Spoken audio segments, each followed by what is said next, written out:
Hey guys, welcome to my channel. We're going to have a tutorial here for Requiem. I'm going to try to show new players some of the common crashing issues you'll have when you're launching the game for the first time. And we're also going to talk about choosing what job you want to play. We're also going to talk about some of the early game mechanics and concepts that you should know early on. So first of all, I'm going to show you this crashing issue with Steam, but this applies to the standalone client as well. You'll see when we're launching it, it just goes to a white screen and then closes. So to fix this in Steam, you're going to right-click on the game and go to Properties. You need to make sure that in the general settings you uncheck the Steam overlay. This will allow you to change the settings for resolution once you're in-game, but this game does have some pretty odd crashing issues. So now we're going to go ahead and try again. Then we're going to go over to Options.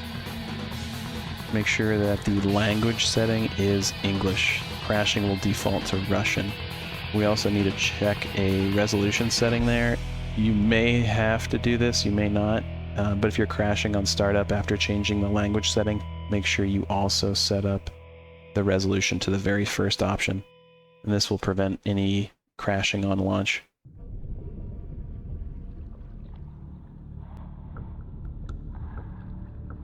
So once the game has launched, this is going to be for Steam users, but it's essentially all the same.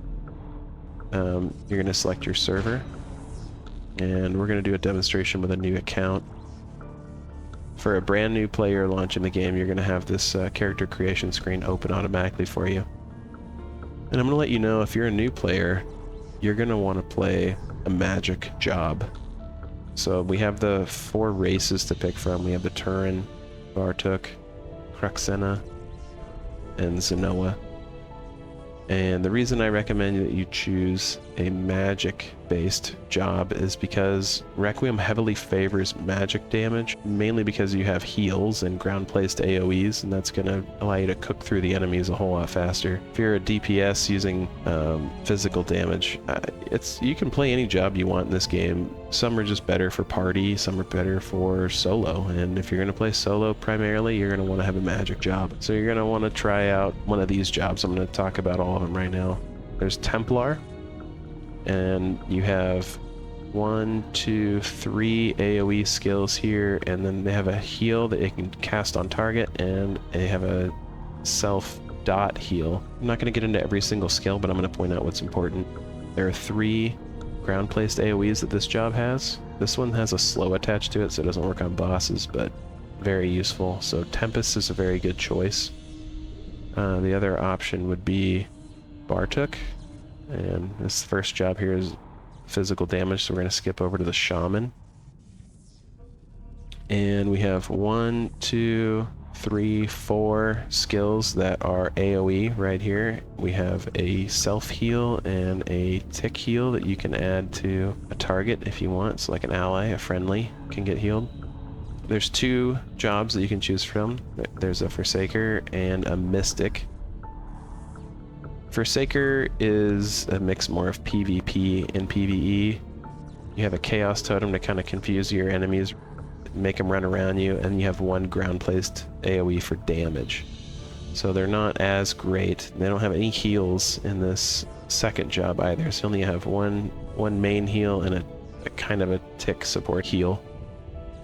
The Mystic, on the other hand, you have 2 ground-placed AoEs, a very powerful single-target DPS, and then you have their Healing Totem, and you have the Summoning Healing Fairy, which is like a party heal as well. So this thing heals everybody in the group, this heals everybody in the group.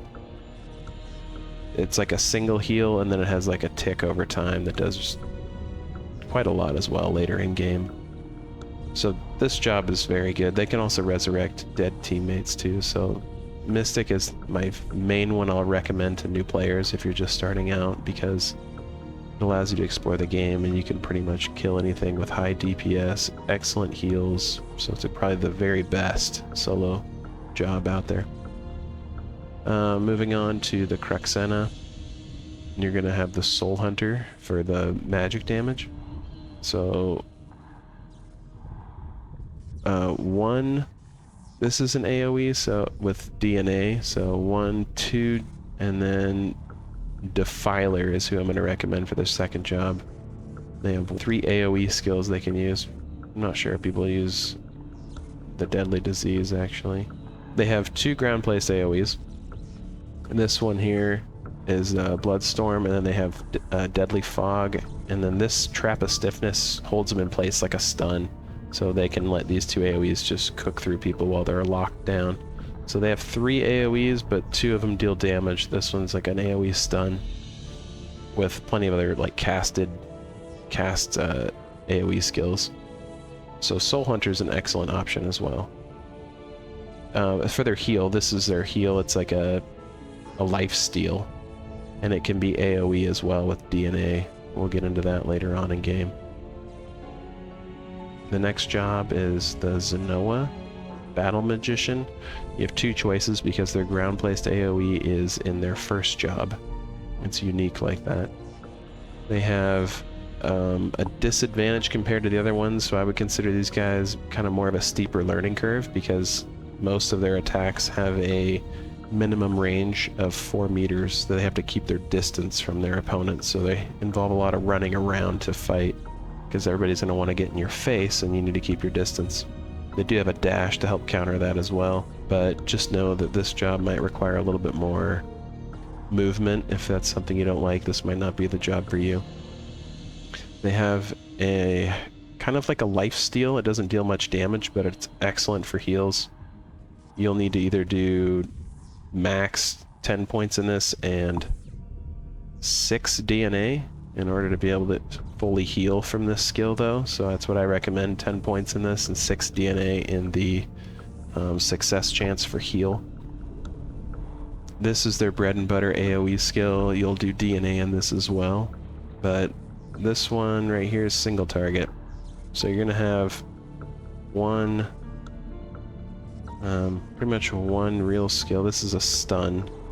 So 1 AoE from this skill tree, but this is your spam. This is like your main attack, your single casting attack. And then when you get to your second jobs, you have Druid. And this is kind of your transformation-based job. Mobility is based out of Villa V. You got dashes in here and fast movement speed with this. And then you have Doomguard is like a tank, essentially, but I wouldn't really consider him that effective. He does have a really good skill here with the throwing vines, and he has an amazing stun for level 80. And this skill's pretty good.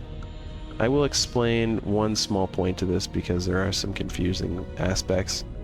When you are in these transformations, these skills are only available while in this transformation.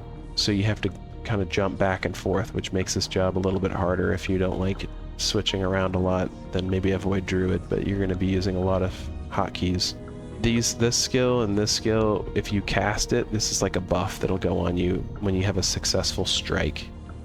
When you leave the transformation, they stay on. However, this is a skill that's also used, but when you leave the transformation of Inferno, you lose this particular skill.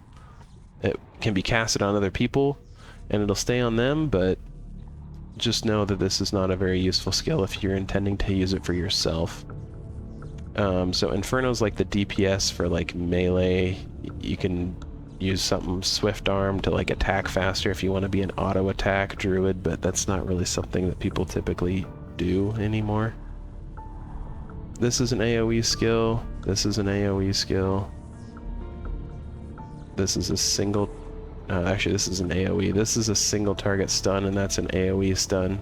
And this is an AoE stun. So you have a lot of AoE options. But primarily you're doing most of your damage through this, and you're using these transformations as like specific use case scenarios. The other job is the Elementalist, and you're primarily reducing the elemental resistance of your target. You're buffing the HP of yourself and your party, and you have a couple AoE skills. This one's AoE. I think this is single target, and then that's a stun. And this is single target, so you have 1, 2 good AoE skills here. This is increasing your mind, your skill crit chance.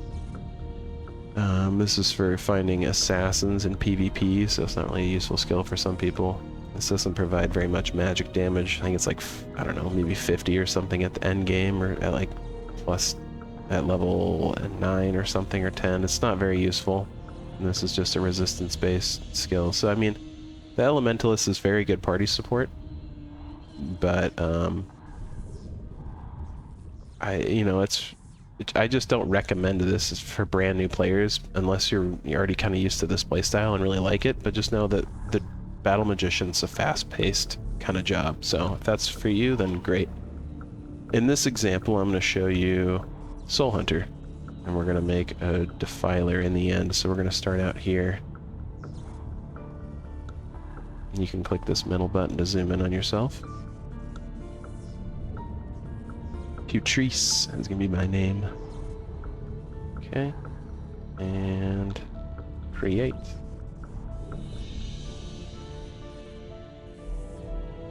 You set passcode here.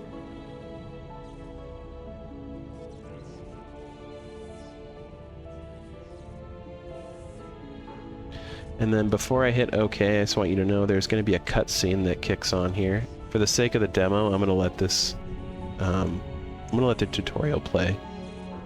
But just know you can press escape to skip. I guess I need to do this first. There we go. Doctor, Model C is gaining consciousness. What? Let us see why this thing started up.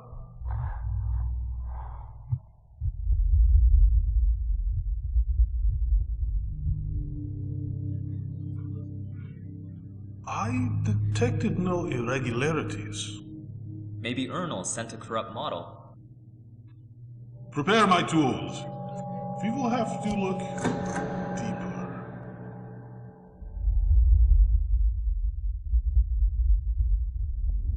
I'm telling you, Model C's progress is too fast. You sent us something too advanced. You there.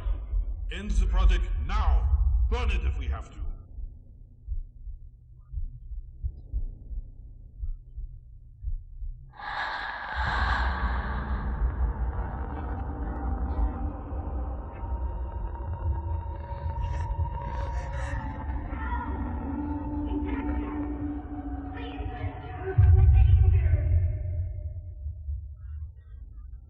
Wake up. Get up. Get up. There is no time. We have to get out of here. Now.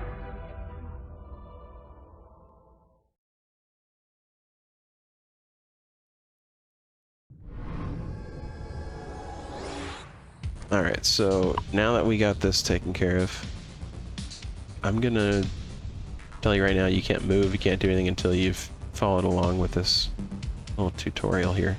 Real quick, this daily login reward, you get a daily login reward every time you log in each day for anybody on the account. You can click cancel and it just doesn't receive the reward, but if you go through a loading screen or log out and back in, it'll prompt you again. So if you click cancel, you don't miss out on this reward if you made a mistake. Or if your intention is to get the reward on a different character, you can just click cancel. There are free skill resets on the 50th and 100th day. So if you're somebody who's trying to get a free skill reset, just know that you can earn one if you're logging in each day for 50 consecutive days. And after 150 days, there's nothing, so it essentially just stops this whole process. It's kind of weird. We're going to cancel that, skip ahead on this. Another thing to know is this one click. It's like a mini game. It's like a little gambling slot machine thing. There's days where you can get 10, 15, or 20% experience points. There's drop chance, but each day there's something different. And if you're happen to be making a new character on those days, you can delete your character and remake it over and over and try to earn yourself like a 20% XP bonus for that whole day you're playing if you're really wanting to go hard and try to level up. I know a lot of veterans will exploit that. Another thing to know is just trying to get a bathing suit's a pretty good start too. We're just going to run this and see what we get.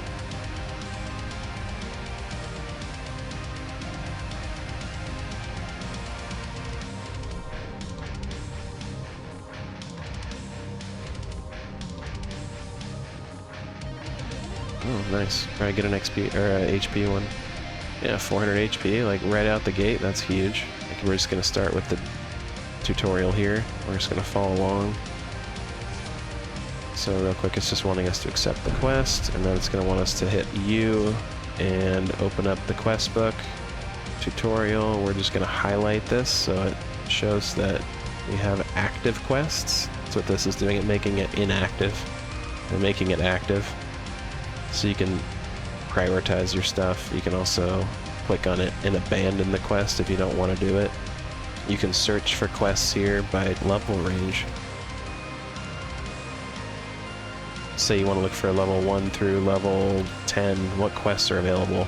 Maybe you want to see what quests you can take for your level, and it'll show you everything that you can take. Maybe you want to know what's not available, you can see that as well. You show everything that you couldn't get, even stuff because it's beyond your level that you can have right now. So you can press all and see every quest for that level range, and you can go up to like a 20 level gap. So in this case, level 1, that could go to 21. And then that's as wide of a spread, 20 level spread is as much as you can do to look at quests. Beyond that, it'll give you an error. Okay, and then after that, it tells you to check box to make the quest track, and it'll tell you in the corner how far away it is and the direction to go.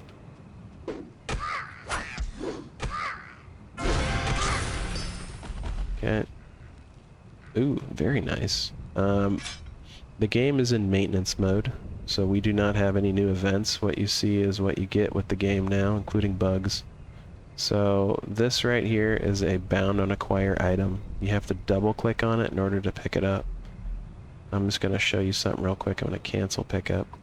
You can press H to pick up everything that's around you, and it'll instantly collect it. You can hit G. G will just open the bag, or open the drop so you can see it. If you press H, it just opens it and puts it in your inventory. And you can see this is a bound item, so it doesn't pick it up. You need to have a pet in order to pick up bound items if you don't want to be inconvenienced by double clicking on it and confirming you want it. Skip. There we go. Then we're going to press K, or press this button here to open up your skills. And for me, I'm going to take this as my spam skills. I'm going to take this as my very first one. Be very careful with your skills that you don't misclick, because if you put a skill point in something, there's no way to go, my apologies, let me make amends here and fix that. Nope, you're wronged and you're stuck forever. Well, unless you get a skill reset. So, DNA doesn't work that way. I'll show you DNA now. So when you press N, let's find it over here. Underneath skills, you can press N or press this button here. That'll show you your DNA. And that shows you, you know, what you can take. These you can click on and it'll show you what it is. You can subtract it. Until you press OK, you haven't consumed it. So you can read up on stuff beforehand, which is nice. It's how skills should work. You should be able to plus and minus skills, but you can't. So be aware. Let's see here. We killed our guy, we picked up our items. Let's come over and talk to our quest giver here. These are level 5 items, and they're very helpful to start. Regardless of your job, you're going to want one of these, so this is another reason to do the tutorial and not skip it. As a magic player, I'm going to want this wand. You can press shift when you're looking at something, and it'll tell you how it reinforces. Reinforcement is like how weapons increase in damage, so you can see what's going to happen when you pick a certain item and see what it's going to give you, what properties it has. The other button you can press is control, and that will compare it to what you have equipped of that same type of item. It'll want you to do bags next. I've already done skills, we're just going to close this. You can either press it here to open it, or you can press B to open all bags. This opens the individual bag, or you can use the buttons on the number pad as well to open the individual bag you want. And then once you've finished the bags, then you're allowed to move again. We're going to move to the next portal, and this is going to show you the reinforcement NPC. So this weapon is what we just got, and it gave us 6 Zeons. Once you drop the item in the first slot, you can press auto register and it'll take the available Xeons needed to do the next, to reinforce it. Real quick side note, the 42% that you're seeing right here, this is part of the game being in maintenance mode. We have a permanent forge event going on, so you can make gear, equipment for a whole lot, with a lot better success chance. Makes life a lot easier. Okay, so we're gonna go along, go through here. I'll talk about the event stuff a little bit, because I have another intention that I want to try to share with the new players here. Pressing C will open up the character screen, and I kind of mentioned this a little bit. So we have the status page. This is what we're starting on. Real quick, I'm gonna go over stats. So I have strength. Strength's gonna govern your short range damage. It's gonna govern your critical additional damage for like your auto attackers who are doing physical damage. Dexterity is long range damage and physical crit chance. Intelligence is it's magic damage, it's skill critical additional damage. That doesn't matter whether you're a physical damage using skills. That's also int will also govern the skill critical additional damage aspect. So when you land a critical strike, you deal additional damage, and that's governed by intelligence. It also increases your resistance. Con manages your HP and your HP recovery, so how fast you recover. Mind is multiple things. Mind is primarily, so it's for heals. It's not damage-based heals, so it's like if you're a traditional, you're casting a heal on yourself or somebody else. If it's a damage-based heal, it's still governed by intelligence, because it's magic damage. If you're a hunter and you're using traps, your bombs will deal light damage, so mind is governing that damage. It also improves your mana points. You get mana points from it. You get skill crit chance from mind. I have all this stuff listed on the Discord as well, so there's more information on there. I think I'm going to leave just like links in this video to specific parts of the Discord. I think that might be really helpful for new players. So I mentioned it briefly as well. Pressing X will allow you to sit and recover. If you're in combat, MP can still recover. You can press Z and you can see that we're in a combat stance. It doesn't turn red right here, but this will normally turn red when you're fighting. But when that's taking place, when your weapon's drawn, you can't recover health, but you can recover MP. So under the character information, sociability tab, there's the alternative advancement system. When it's orange like this, orange means you're gaining XP when you're killing. So I'll show you real quick. This is my skill. I'll smack this guy, 26 damage. Let's do another one. And you can see that I leveled up on that. 424 XP. Now if I turn on my alternative advancement, make it green, I already have 59 points because these points are shared across the entire account.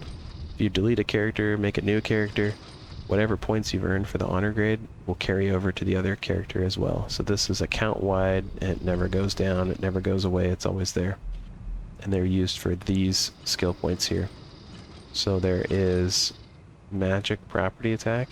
Let's do 1 point to start. I'll show you how this works. Back to status here, we're going to show, here's magic damage, it's 2 to 2. I put 1 point in this, it says 3.0. Property attack damage, that's like, it's kind of confusing, a little misleading, because so we have offense, defense, stats, etc. These are the offense. Physical, these are all related to physical damage. This is all related to magic. So we're going to talk about this property attack damage. Essentially just means magic property attack damage. And we're going to do, I wish they would just say like magic attack power, and that way it wouldn't be confusing since that's how it's listed here. We're going to hit save, and then you're going to see it jump up. And it went up by 3 for both the minimum and the maximum. You can press initialization here, this resets it. And then when you press save, it confirms it. See, it went back down. So you can put a point in it. And then when you save, that's when the changes are made. Now it went up. You can add more in there. It's based off of the character's level, the total honor points required, so it's kind of like your... This is your total honor points, so that's what it's saying. 41. I have 41, so I'm good there. Level 4, I'm good, I can do that. You can see it's not red, so... Level 5. I have the honor point, the total honor points required, but I don't have the level for it, so I can't do this one yet. And then back over here you can see how much we're gaining. 11 damage. And this is gonna add a lot. We have a lot of points. This is your total points you get to use. So now we're gonna do skills. This is crit chance. It's a very small amount, but this is what I recommend when you're starting out. This one here is short range defense. We're gonna add that. Evasion is good to have. Per 30 evasion per point. Very helpful, very early game. Strength we don't need. We don't need dex. Con is useful. We want con. We do want intelligence. That's our magic damage. Mind is our magic points. Skill crit chance. That's very helpful to have more mana. This one's also just raw HP and MP. 20 points per plus, so there's 80 right there. HP, MP regen. This is a specific value. This is massive, so you definitely want this skill. 30 points already. That's so helpful early game. This is your experience points. A little bit of extra experience. Very helpful to have. Let's see what else we want. I don't recommend taking these percentage-based ones when you're early game, because it's just... you're not going to get enough out of your points to make this viable, so skip these. You can play around with these as much as you want and see what you like and don't like. We're going to hit save, and then you can see MP went up, HP went up. It's a massive increase. Tons of help right there. Whatever you pick up in here, you cannot delete. Watch this. Destroy. It says can be performed, but it should say cannot. It's very confusing. We're full of confusion in this game. The simple ion energies, I didn't mention this yet, but these are really helpful. The reason you're going to want to have those is you can use them to make an ornament later on. And I'll show you how to do that, but they're... if you find them in the world, keep them. Don't sell them. Unless they're, you know, you're way past the level and you have no purpose with it. It's like leftovers or something, but primarily you're going to keep those. They're very useful. I'm going to go ahead and level to 5. We'll see how this goes. You can see the honors going up decently. The very first kill you have, if you didn't have any honor, it's like 13 honor points, like right out the gate. So it goes fast, and you want to get to at least like level 50. I think level 50 is a good point to go to. Let's disable this first and come back to this. But the benefit of leveling up is that when I hit these guys, they're dying in one hit from the tick over time. There's a red rose, that's helpful. It's essentially the same as the black one, they're interchangeable. There's another purpose with it later on too, but early game what we care about is having them for making the flying mount. So let's go ahead and put this back on now that I'm level 6, dang it. You can see leveling in here goes fast. The honor really helps with that. You can just run through here, one hit these guys, wait for the dot to take them out, and just keep rounding up guys. Allows for a really effective honor farm or XP farm. Because I recommend getting to like level 9 or 10 in here and then moving on. It does help to have a little bit of a jump start, so you're doing less grinding later on when you come out. Because there's mobs out there, but their respawn times are not nearly as fast as in here. It's really helpful to have the farm inside this dungeon. There's a love ring. Okay, so this is a million lant when you sell it, but you can also get a flying mount with it. The first one you get, it just depends. I mean, the flying mount is incredibly helpful, but you already have a mount to start with, so it's, you know, it's just kind of whatever's important to you. If you need the lamp, which is probably better in my opinion, because then you can maybe buy some Xeons or be able to reduce whatever you want to reduce to make your own Xeons, which I'll get into that as well. That's the whole forge system I'm going to explain when we get to Kurt. Oh, heck yeah, there we go. Alright, here's another thing to know. You can see how these aren't combined. You can hold shift, and then you can drop it on there and say how much you want to put in. So you have to actually count that out. Like, alright, I need 52 to finish that stack of 1,000. Okay, that's good enough. I think we're done. This guy should die off and level up. Okay. You have two options to leave through here. You can exit training or run out that door. I suggest, so we can go to the map, Turba. If you hit exit, exit will take you over here. So to the east of Kurt, which is a much better starting point than coming out and then arriving right here at Chase Sanctum. If you come out here, you have to run all the way around to get here. So the NPC that is outside of both these gates that you need to talk to for your story quest. So it doesn't matter how you exit, you'll still encounter the same NPC, but it's far better to exit this way.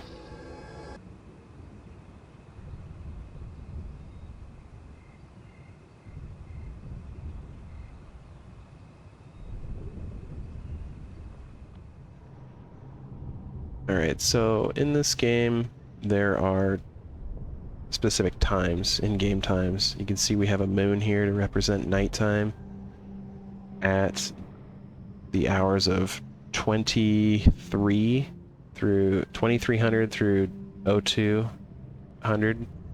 That is nightmare time. So that's every hour in-game is 5 real-world minutes.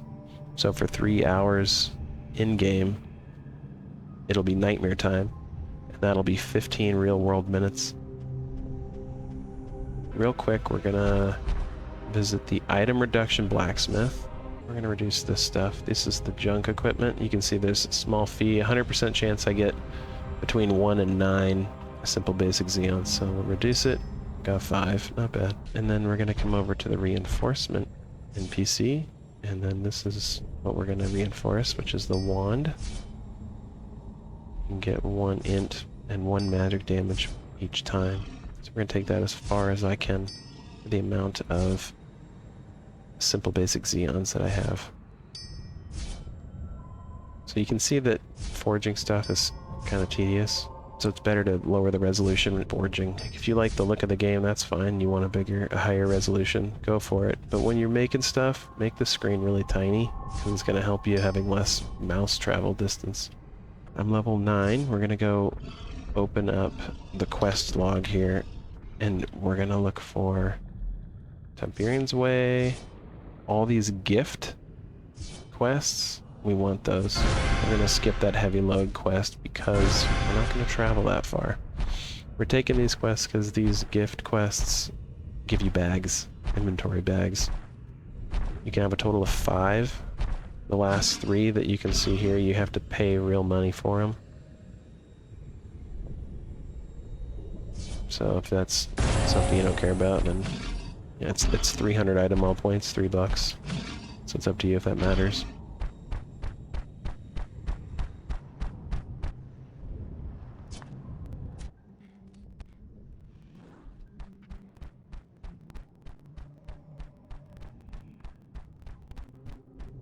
I started to think I made a mistake, but he's right here, so you can turn in your quest.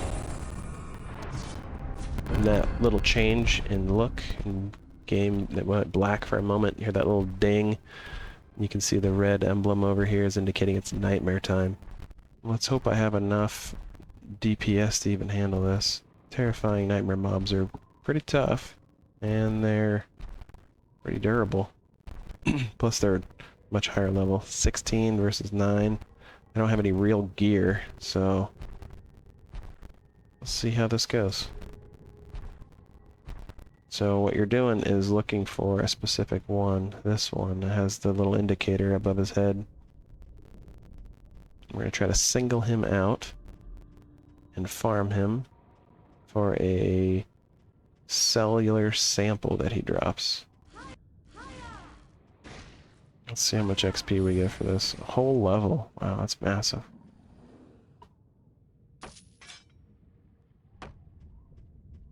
Nothing good, though, for what I'm actually here for. Let's see. Honor skills. Let's go ahead and turn this on. I mean, I like the XP. It's really helpful. But I think I'm going to go with honor now.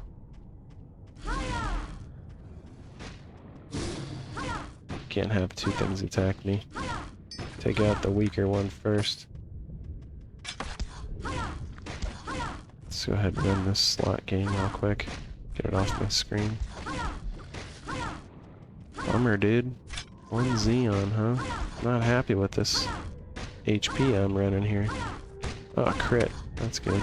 By this point in the game, if you're fighting these guys, typically, you're gonna have jewelry to support your damage. Probably already have a plus 30 weapon, so you're gonna be doing this way faster. More skills as well. Man, totally rough to not get even one of these. That was, I think it was 71, so that's 8. Yep, that's 7.7 levels right there on that. It's really good. Based on the fact I can kill this, it's not very fast, but it's doable. It's definitely possible I could get one. Ah, yes! There we go. 1 is sufficient. I'm not going to worry about going for any more of them. Get back onto leveling and everything else I need to do. Level 11. Might have some other quests. I think it's 13 for the next one. The next bag quest.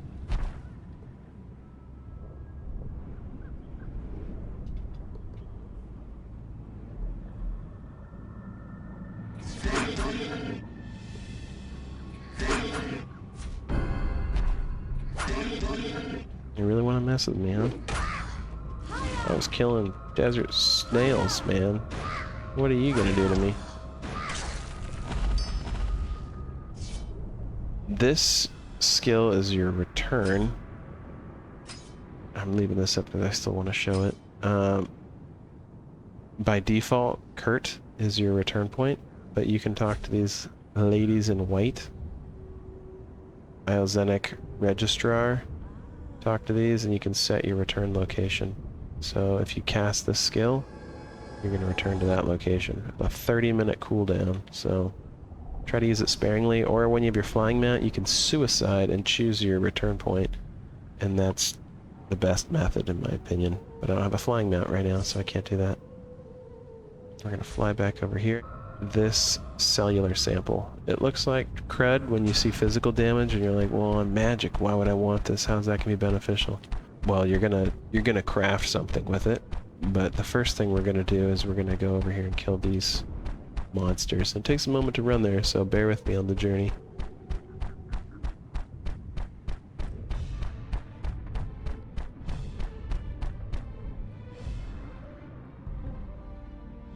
Okay, so these workshop miners are just walking around over here. There's specific ones that when you kill them, they drop 4 red Xeons every single time. And sometimes they'll have an extra, so there's 5 from this guy.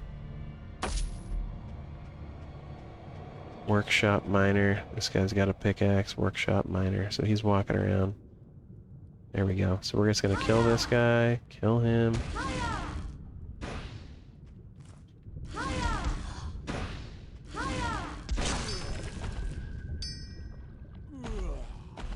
And we got another guy who's giving us 4. This guy's giving us 4 plus 1, so we're another 5. Also, you can see they have, actually we didn't get a drop yet for that. Never mind, I'll show you something in a moment when I have it. These guys have a lot of useful drops. There's only 5 of them. They're not discoverable on the map. Their respawn time's like a couple minutes. Like, I think 2 to 5 minutes. So it's a slow farm, but they're an incredibly important farm. So here's a Fides one, but it's level 15, so that's why I recommend having the level 5 one. The damage benefit is nil. Another workshop miner. And then our last one over here. So those are the 5 locations for these dudes. You're just gonna walk this stretch and just keep attacking them over and over.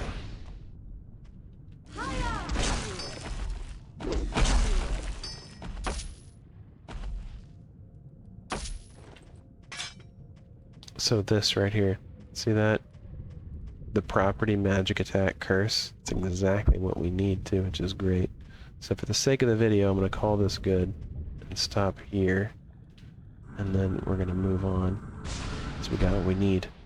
There are resistance ones and there are damage ones. So you got to make sure that you get the attack version and don't pick the wrong one.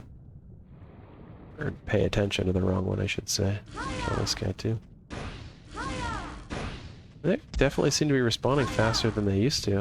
It used to be a much longer wait. This is not too bad at all. Since this is a physical damage cell, we need a physical damage, red Xeon, we want curse damage, and then we need the critical Xeon because it has critical chance associated with it.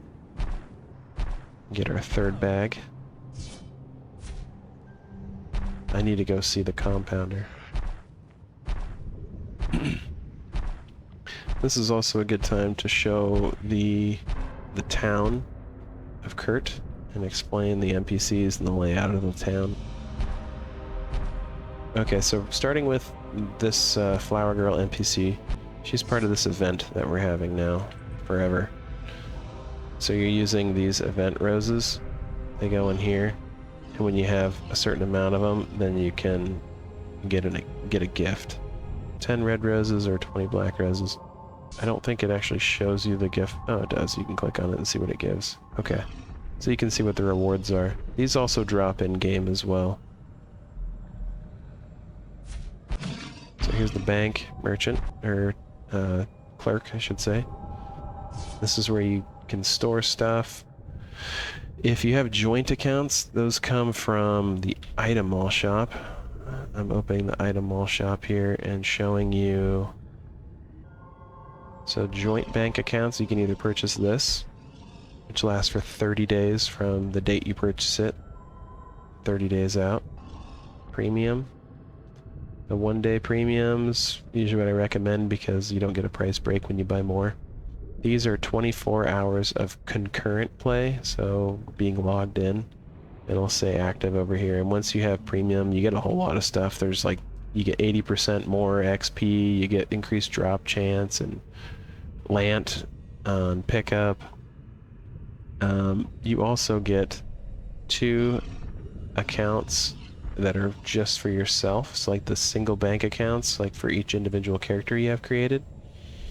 And then you also get all 4 of the joint bank accounts too when you have premium active.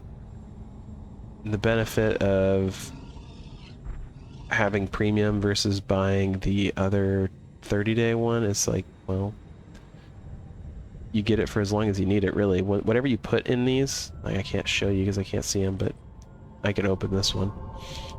If I've opened it before and used it, it'd be red. And if it's red, you can take out what's in there, but you cannot put it in there and you can't move it around inside there, so you can only extract it.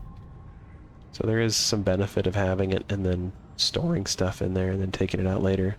Joint banks, this allows you to take it out, you know, share between the other characters on your account. This is all character specific. The Lant is something you can deposit in there. You know, let's put 100 Lant in, and you can withdraw as much as you want. You can have, I think, like, you can hold 10 billion Lant on yourself, but the bank, I think, can hold like 500 billion or something outrageous. Maybe it's more than that, but more than you'll need, likely. So if you're having inventory issues with Lant, because there's a lot of inflation in this game, there'll probably be things you sell if you're selling things with item mall, and you won't be able to maybe take something because your Lant could be at max, so you'd want to come over here and then deposit all your Lant in there. If you have mail or something you're trying to take and it's not going in your inventory, you're not able to collect it, it's because your Lant's probably full. Okay, so we're going to do the auctioneer. We open up the auction hall. We have weapons and armor, accessories, all the basic stuff you would expect in here. Consumables going to have your things like basic Xeons, enchanting Xeons as well. Both the red Xeons and like weapon skills, armor skills. Functional is going to have your item mall stuff. 2-day items that drop from Premium Dungeon and some of the bosses like Juggernaut. The Valentine boxes, these event items will be found in here. Other event items will be located in here. As you can see, there's also some Battlefield coupons, so you'll find coupons in here. Oh yes, reward boxes that you get from raids will also be located in here too. Quest is another useful section. If you're looking for any quests in particular or level ranges, you can search them in here.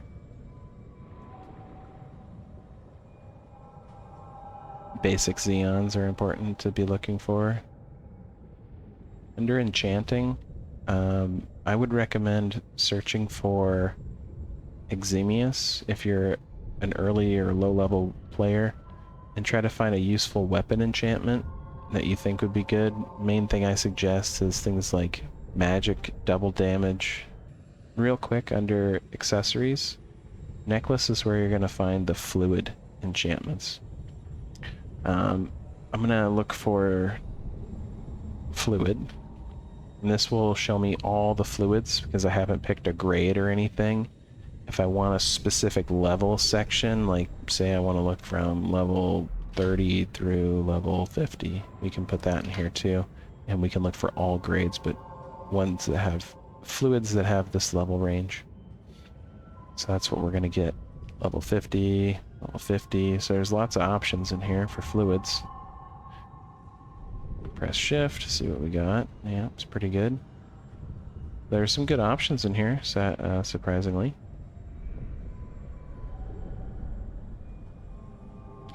When you're low level, I have plenty of information about what weapons you want, but we're going to go ahead and look at Gandharva-based weapons here.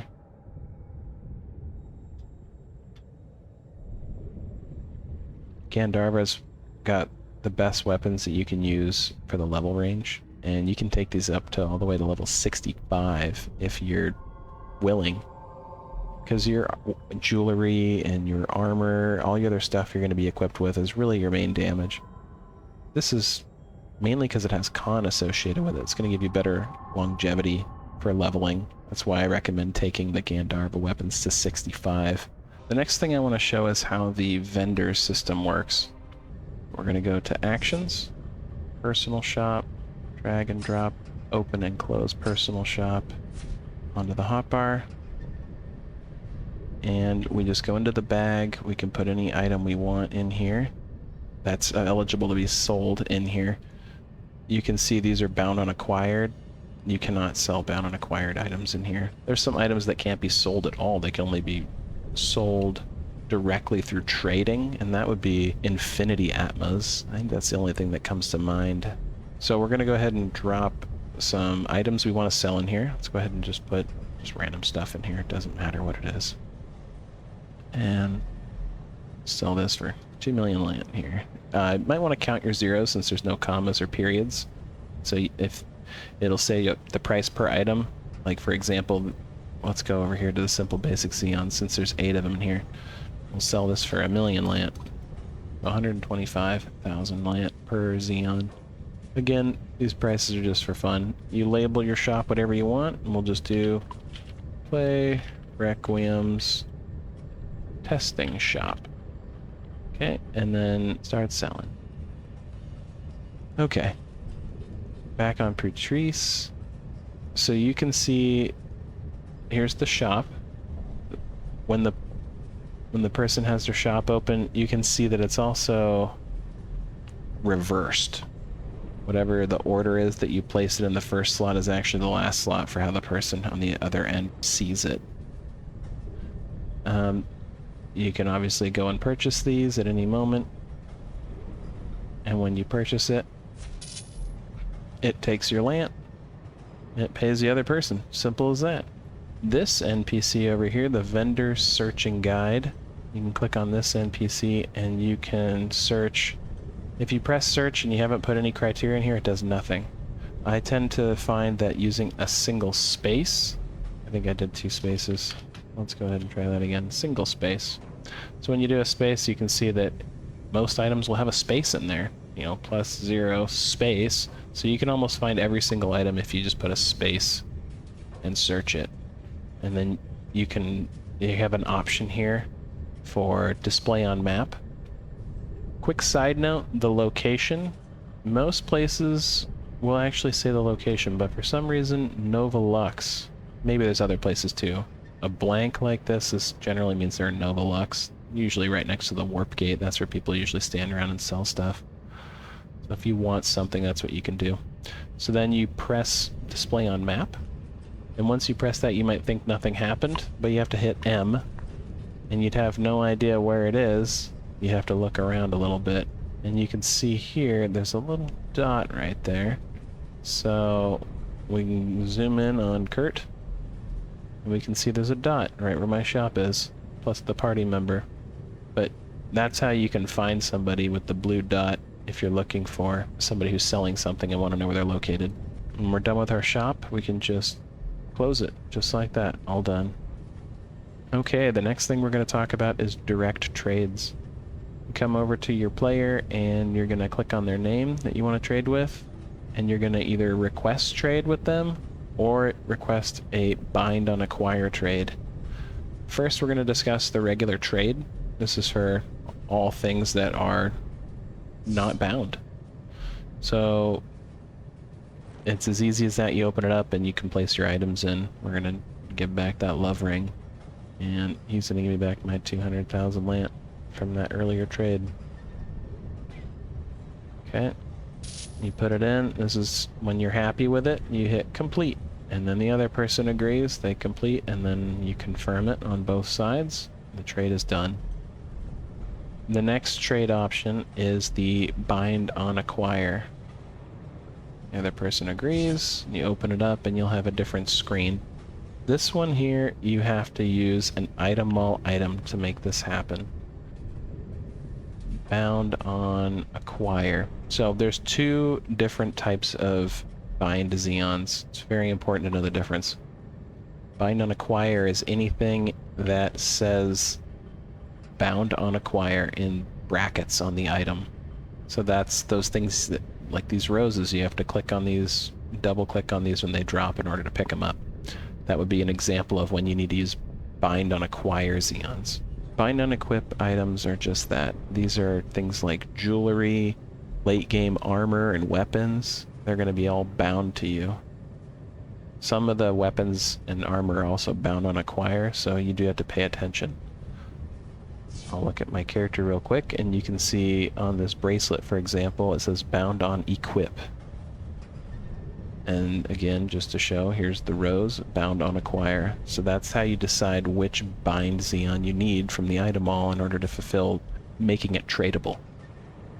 An important thing to know about the bind on acquire items, not all things that are bound on acquire can be traded. All items that are bound on equip can be traded if they're unbound to you. But for example, I believe these roses can be traded. If you could place the item in here, then yes, it's tradable. If you cannot, it cannot be traded. Transporter, this is the mail system. So if you're buying something or selling something from the transporter, or a friend is mailing you something, this is where it shows up at the transporter. You can send from here. There's also a little teeny tiny little dot right here, and if you get your pointer in just the right spot, you can click on it. And when you do, you can, this is how you put lant in here. They thought they disabled people being able to put lant in here, but they didn't. Because you can't, normally you could just click here, there's a button for you and you could send lant. Well, instead of disabling it, they just like made the button tiny and stuck it over here in the corner. So if you want to send lant, that's how you do it. The agent is the one who does scroll quests. This matters because the other level 5 quests I was telling you about, the other level 5 weapons and armor and stuff I was telling you about, they come from these quests. Specifically, Monster in the Darkness, it's one. It's the Nightmare ones. You can see Nightmare in parentheses there. So you can look at these quests, And Thestergs, scroll down, what's your reward? Oh, they are level 5. Okay, never mind. So this is a level 5 option. Just to showcase it here. Each one and what it does.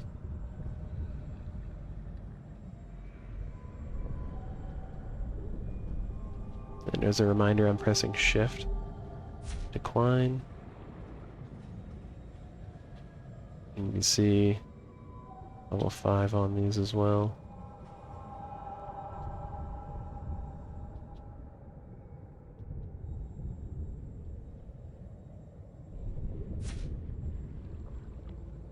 And this one has a 10% XP bonus for a day, so this one's useful. The desert snail. That was the one we were killing. This one has the shield. So if you want MP recovery, or HP recovery, this is your level 5 shield. Now we're going to come over here to the forge. And you already saw this area before, but I'm going to point out more about it. So here's the repair NPC. If you die, this is how you repair your stuff. You can repair specific items, or you can repair all of your stuff. You see there's no cost, obviously, because I haven't died yet. Reinforcement, you already saw how I use this one, where you just drag and drop stuff in there and reinforce it. We got it unequipped to reinforce this one.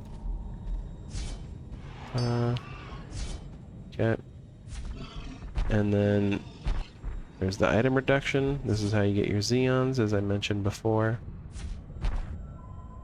This is enchanting. So that would be like, say there's 1 enchanting slot, 0 of 1 in purple. Put this in here, and then you can put like these things in it. This is an armor Zeon, so I can't really show this particular one, but curse resistance, this can go in anything. This is something you could put curse resistance in there if you want. Main thing I'd suggest is things like this. Crit chances. Not able to go in weapons though, at least that particular one. I have enchantments I will show you about, but that will come a little later. Compounding. That's how you make the flying mount that I mentioned before, as well as this ornament. So when you pop this in the first slot, you get all these options of stuff you can make, and it's like, wow, that's overwhelming. What do I want to make? Curse, attack.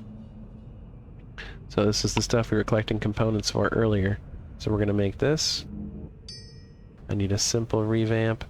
It takes 3 to make this. We'll make that. You put this back in slot 1. You choose your only option. And then we have our simple revamp, and it takes 5,000 lant. But 0-5 is a max roll, so we're going to re-roll it and see what we get.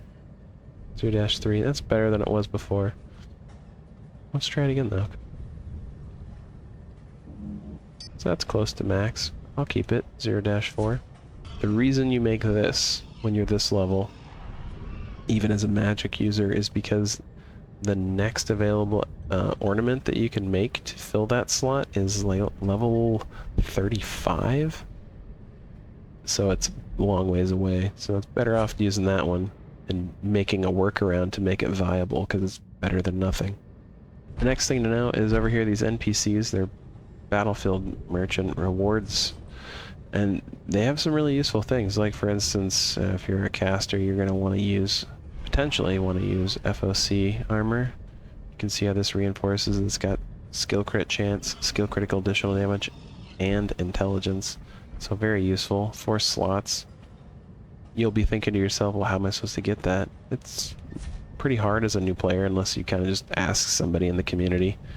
In the Discord, it only costs 100 points. I give these things away for free. So if you're a new player and you're like, I like that, I want that armor, just ask in the Discord and you shall receive. Over here, these are kind of like an older rewards system. They are useful, but like for example, these 0.5 skill crit chance are really awesome, but they're kind of costly, especially for new players to obtain. So since you would normally need to be doing, I'll press Y to open the battlefield tab, you'd need to be doing Field of Contention or Ion Mine. They're interchangeable. There's this point conversion system. If someone gives you cards, this is how you get the points. You'll sell them to a merchant, and then you're going to see like, well, I don't have any I don't have this point. It still says 0. You gave me points and I sold them and it's still 0. You have to come over here. You'll see there's a number. You'll enter in whatever the amount is that someone gave you, and then you can convert the points, and that turns it into these points, and then you can spend it with this merchant or that merchant and buy armor or Xeons. There's some more merchant reward merchants. This guy's for a theme battle strongest. You come over here, you just get this stuff. It's free, and it's for going into these battlefields. They alternate between strongest and union. Strongest, union. Every hour there's something else. And you use the strongest armor in strongest, so it kind of helps balance out the earlier players. It bumps you up to like level 80, so you'll have a ton of skill points that you can actually use too when you're in there. You can press K if you're low level, and you'll have a bunch of skill points you can use. But be aware that if it's a skill that you already have on your skill bar and you come out of the battlefield, it'll reset your skills. And that can be kind of annoying, but good to be aware of.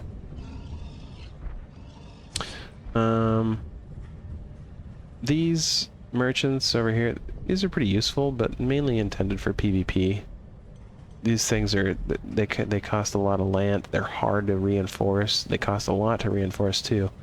And they reinforce with resistance. So, mainly for PvP. SVS merchant, this is like, just ignore this. This is so old. You'll see they have like this transformation thing on here. Transform to Kamoila. And it's like, you can't transform anymore. That's like a disabled system that doesn't exist. You'll see it on here. Use, no limit. Transformation, desert poison snail. Yeah, you can't do that anymore. It's just not, it's not listed here. They disabled it due to a bug where it's causing people to crash when they were exploiting some aspect to it, and instead of fixing it, they just take something away. Because we don't know what we're doing, we'll just take stuff away because we don't know how to fix it. There, problem solved. Okay, now we're going to talk about the party search function. I got another character online here so I can show you how this works. Right here is the party search feature, which is located under your actions. Drag and drop this somewhere on your hotbar, and then you can click it and open it. We're going to close that. There is the recruit tab and apply. Recruit is essentially you're saying you want to be a party leader, or you already have a group of people, you already have a party, and you want to grow it. So you can write recruit here, and this essentially allows you to title your group of whatever you're doing. So content in this case would be looking for group to level in Turba. So you can write that, and you can write whatever level of people you want your party to consist of. So we'll say level 1 through 25. And you can even limit the party size. 45 is really the max if you're an alliance, if you form an alliance party. 5 is the max if you have a traditional party. So for right now, let's create just a traditional party. So we're going to say 5 members. You need to have a content title. You need to have a level range, and you need to have maximum numbers in order to register. And then it's always asking you this question if you want to delete the previous one. You might not have a party, as in this case I don't have any group formed. So I'm going to just press OK. It's a default function. You can close this. This essentially pops up anytime you have somebody join your group. Once you've created it, it sits right here. If there's more people, it'll list in here. You can hit search. Pressing the search bar will update this in case there's other people that have parties going. I'm going to go ahead and show you another option. Again, I have to go to actions under party. We're going to drop this down here. Open it up. And there is the apply tab here. Apply is if you were going to essentially say you're looking for a party. You're essentially applying to be a recruit for somebody else. Want to join Turba Quest group. Whatever you want to label it as. This is just you saying this is what I want. Same situation, it's going to pop up with this alert. You just hit OK. So it shows the job icon, your name, your level range. So over here, I can search under this tab and see, oh, here's a person. I can invite them to join me. If I'm playing as the other person that wants to join, I can search here, and I can also come over here and apply. So I'm going to show you the example of applying for somebody who's already created a party, and they're looking to have people join them. Again, in the example of Patrice over here, we have the option to sign up as a party already, or by ourselves requesting to be the party leader. So in this case, I'm going to go ahead and hit apply. And over here it'll pop up, this is the person that's requesting to join. So you can decline if you don't want them to join, or you can bring them in. And since I don't have a party formed already, it's going to ask what party type I want. And since I said that the party is going to have a maximum size of 5, I'm going to do a traditional party. And then we have to confirm over on the other character. And there you go, you can form it this way.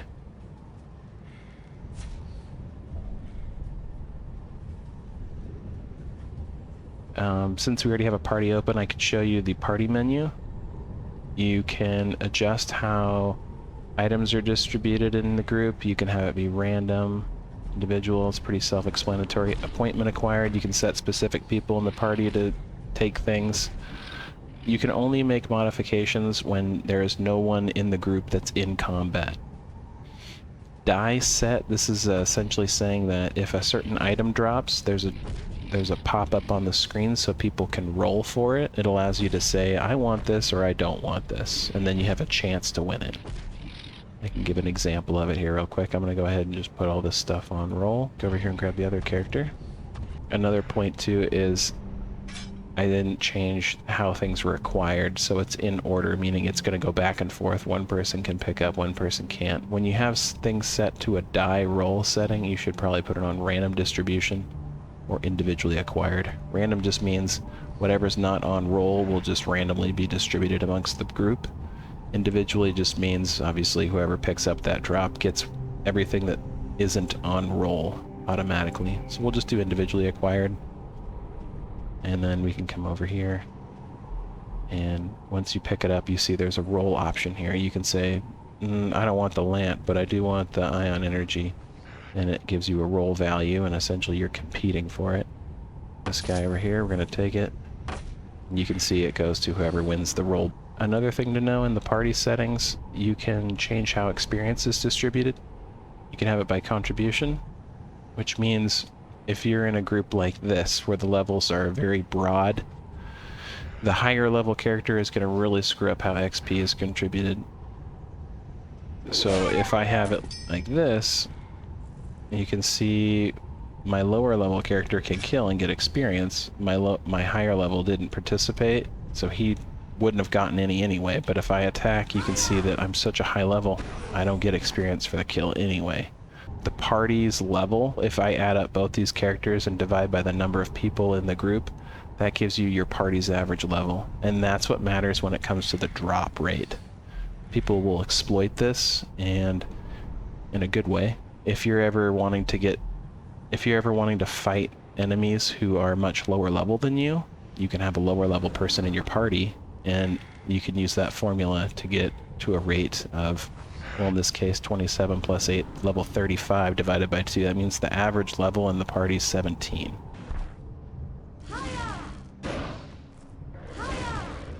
Wow, that guy really launched up. Looks good.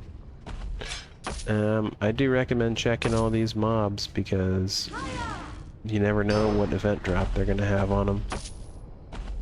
Very worthwhile taking all this stuff. There we go. Perfect.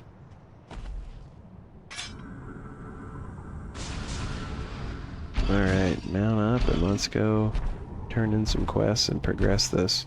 So Temperian's Way is the main story that you want to do. That's going to get you all the stuff you need. Your jewelry, your permanent mount that's like a really low, slow mount. Like, you know that this will only last for 7 days. You got your expiration time right there, so got to be ready to transition off of it. The Rex is not as important now since you can have your flying mount from doing the event stuff. You can have that flying mount that's just as fast as this one. There's really no reason to ever want to use the Rex, because it's so slow. And you can see as like a level 11, pretty weak looking dudes, still doing decent damage. We're gonna have to come over here and kill some black hands, I think is what I need to kill next.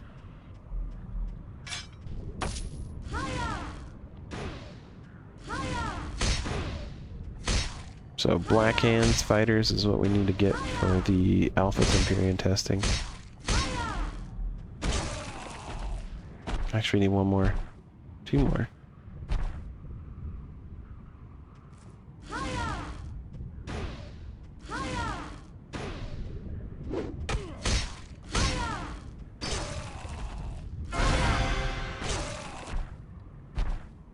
I do wish they had the other mounts for sale instead of just available through the 2-day system. Mounts are really cool in this game. Did I just crash? Sure did.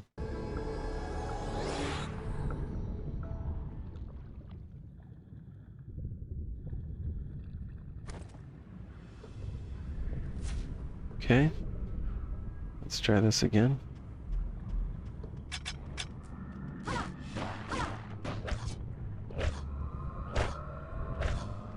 Ropey hairs. You guys fighting? I think you're fighting over there. It's funny to see those guys out. They only come out in the daytime.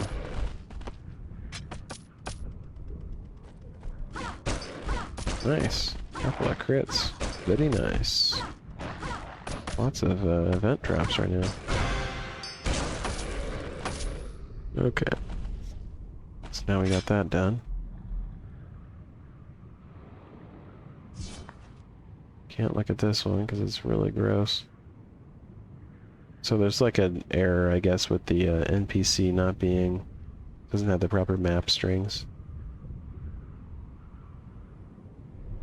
There we go. Now it's popping up. Couldn't do that before when I clicked on it. But yeah, normally you just click the map, and then when you select the map, it fills it in. I want to get some jewelry.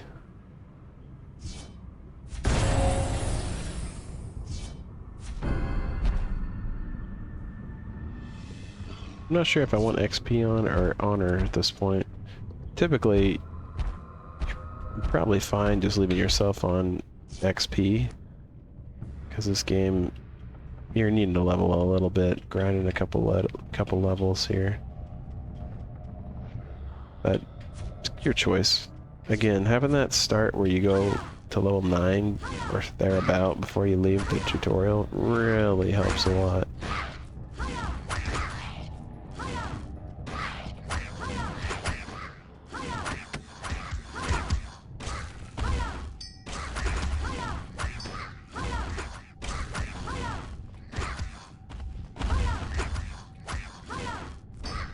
I think it's time to probably go get happy hour. Explain what that is. So there's daily quests you can do in this game, and the first daily quest you're going to care about is level 1. I'm going to take that quest and explain it here soon. It's essentially a window of time for like 3 hours. You can get your choice of 30% more XP or 30% more item drop or lant. You know, it depends on what you need. You can even stack it up against another one, the same bonus, or even others of the same bonus. You can get another XP happy hour and stack the XP happy hours up too if you get it during reset time. So I'll explain that here in a moment. Gift of thankfulness, there we go.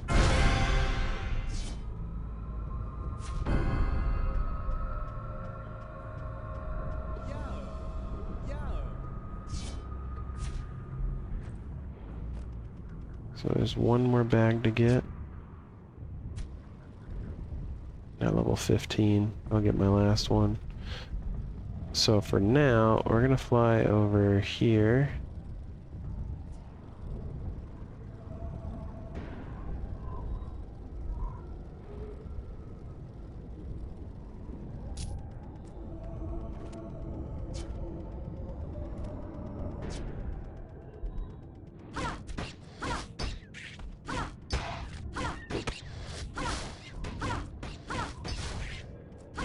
I do love killing those space spiders.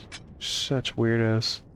Get your bony legs, your knobby knees, and your frickin' humongous nose with like...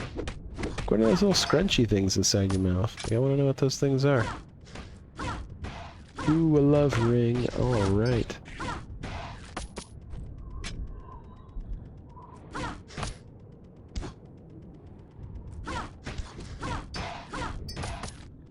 Another love ring? No way. That's so legit.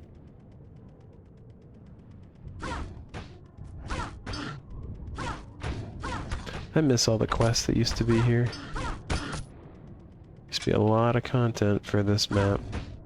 Took a lot of the content out because they wanted to speed up the leveling for people so they'd hurry up and go find more players, but it's like, not really how you handle it. I think they had it so you started in Nova Lux initially. That's a good way to kind of handle it, to give players the chance to see one another right away. Where's my love bouquet? Give me a love bouquet. Come on, belly croc. Wrap it out. Give me my flowers. Jerks. Must be constipated. They're holding it in. Let it out.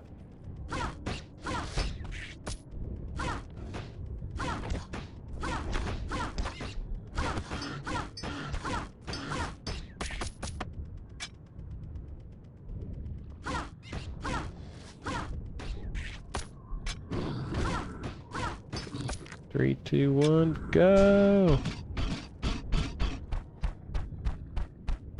Alright, gotta go kill a spider, and then 2 spiders, and then I'm good to go. I'll do happy hour. Probably next time I play. I think when I log out, I'll try to log out in the spot to pick up a Nova Lux and do the happy hour quest.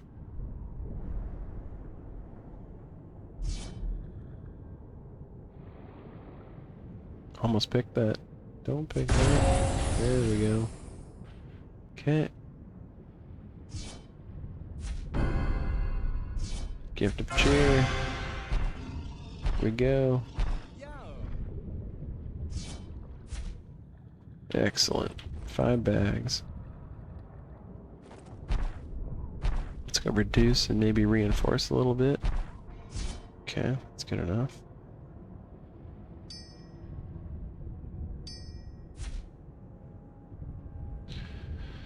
Out of Xeons, but that was a pretty solid start.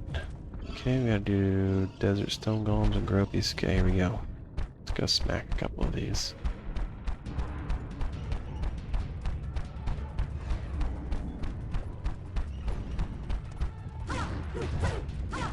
It's quite a bit more damage. See the importance of reinforcing gear.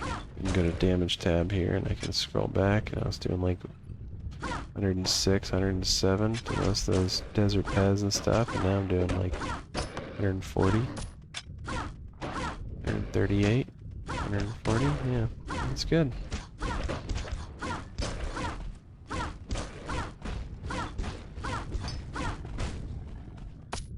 Pick up all this so I can reduce the trash later, get those Xeons.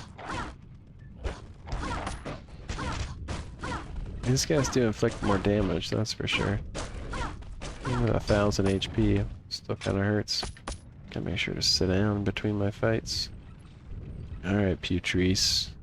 Heal, heal!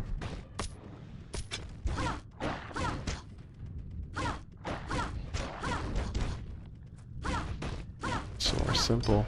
I like it. Simple basic Xeons.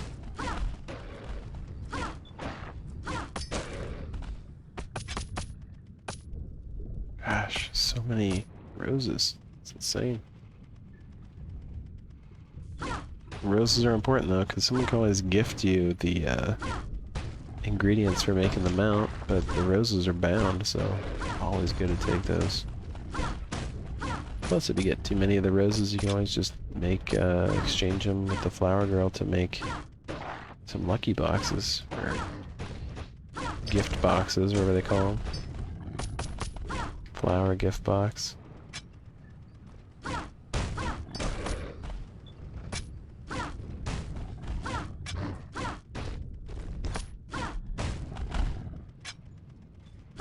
Alright, it's my last quest for the night.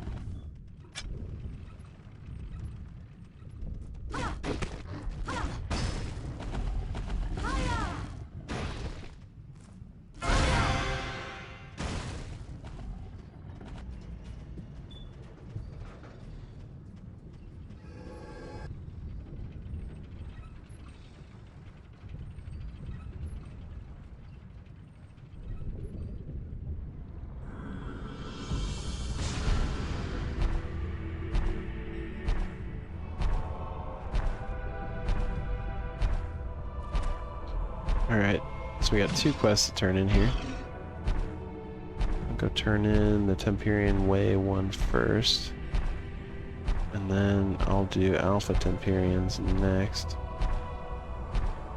And I think I'm going to log out in Nova Lux, so I can pick up right where I left off.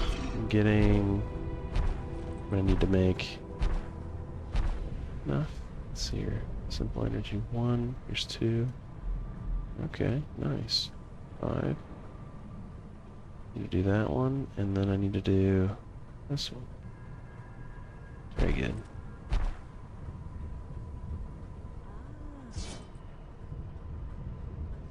This isn't available until 20.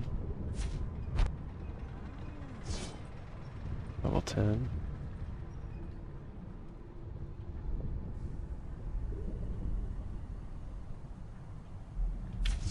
Considering this is what you start with, it's not really much of a gain to really even care about. Okay, let's get meditation. You gotta get the useful stuff.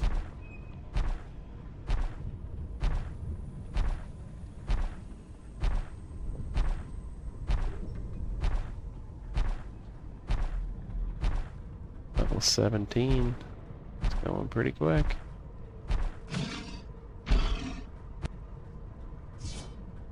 Okay, so this is the Alpha Temperian Models quest. This is so you can get your Model X, which is essentially a summon. So we receive our reward, check your bag, wherever it went. A little blind. Oh, hey, look at that. That's good. Glad I have that. Right here. This is the summon. You can put this, well, wherever you want it. And then you can summon it and it'll fight for you. And it's not super strong, but it's not super weak either, so it's worth having. Just don't really rely on it. It's good for pulling mobs, though. Okay, for right now, let's check available quests. Let's go back down to 10, and let's search. I think level 18 is when I get my next Temperian model, or my next, what is it? Temperian's Way quest. So I'm gonna have to kill some stuff, I think, to get to 18. That's one benefit of keeping this turned off. Honor skills. Got to 10 though. That's what I wanted.